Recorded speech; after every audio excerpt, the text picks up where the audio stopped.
क्या हो अगर एक नदी इतनी शक्तिशाली हो कि उसके धरती पर आते ही पूरी दुनिया बह जाए, और फिर भी उसे धरती पर लाना जरूरी हो क्योंकि उससे जुड़ी हो लाखों आत्माओं की मुक्ति। कहानी शुरू होती है राजा भगीरथ से, एक ऐसे राजा जिनके पूर्वजों की आत्माएं शाप के कारण मुक्ति नहीं पा सकी थीं। कहा जाता है कि उनके पूर्वजों की अस्थियां राख बनकर धरती पर पड़ी थीं और जब तक स्वर्ग की पवित्र नदी गंगा उन्हें स्पर्श न करे उन्हें मोक्ष नहीं मिल सकता था। लेकिन समस्या यह थी, गंगा सिर्फ एक नदी नहीं थी, वो स्वर्ग से बहने वाली ऐसी दिव्य धारा थी जिनकी गति और शक्ति इतनी प्रचंड थी कि अगर वो सीधे धरती पर उतरती तो सब कुछ नष्ट हो जाता। फिर भी भगीरथ ने हार नहीं मानी। उन्होंने कठोर तपस्या शुरू की सालों तक, ना मौसम की परवाह ना शरीर की पीड़ा, सिर्फ एक लक्ष्य, अपने पूर्वजों की मुक्ति। उनकी तपस्या से प्रसन्न होकर भगवान ब्रह्मा प्रकट हुए।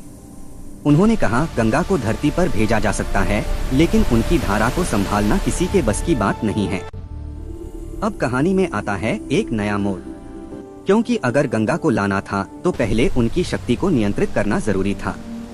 भगीरथ ने फिर से तपस्या शुरू की, इस बार भगवान शिव को प्रसन्न करने के लिए। समय बीतता गया, तप और भी कठिन होता गया और आखिरकार शिव प्रकट हुए। भगीरथ ने विनती की, प्रभु अगर आप अपनी जटाओं में गंगा को धारण नहीं करेंगे तो धरती उनका वेग सह नहीं पाएगी। शिव ने शांत स्वर में कहा, मैं उनकी धारा को संभाल लूंगा। अब वह क्षण आ गया था जिसका इंतजार सदियों से था। गंगा ने स्वर्ग से उतरना शुरू किया। उनकी गर्जना, उनकी रफ्तार मानो आकाश भी कांप उठा हो। उन्हें लगा कि वे अपनी प्रचंड धारा से सब कुछ बहा देंगी, लेकिन जैसे ही वे धरती की ओर बढ़ी, शिव ने उन्हें अपनी जटाओं में समेट लिया। गंगा की पूरी धारा एक ही क्षण में शिव की जटाओं में कैद हो गई। क्षण भर के लिए सब शांत हो गया। फिर धीरे धीरे शिव ने अपनी जटाओं से एक कोमल धारा को बाहर निकाला और यहीं से शुरू हुआ गंगा का धरती पर प्रवाह। भगीरथ आगे आगे चले और गंगा उनके पीछे पीछे, पहाड़ों से, जंगलों से, मैदानों तक। आखिरकार वो स्थान आया जहां उनके पूर्वजों की राख पड़ी थी।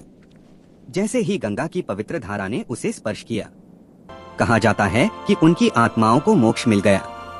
यह सिर्फ एक नदी का आगमन नहीं था, यह एक तपस्या की जीत थी, एक संकल्प की शक्ति थी और एक ऐसी कथा जो हमें सिखाती है कि अगर इरादा सच्चा हो तो स्वर्ग भी झुक सकता है।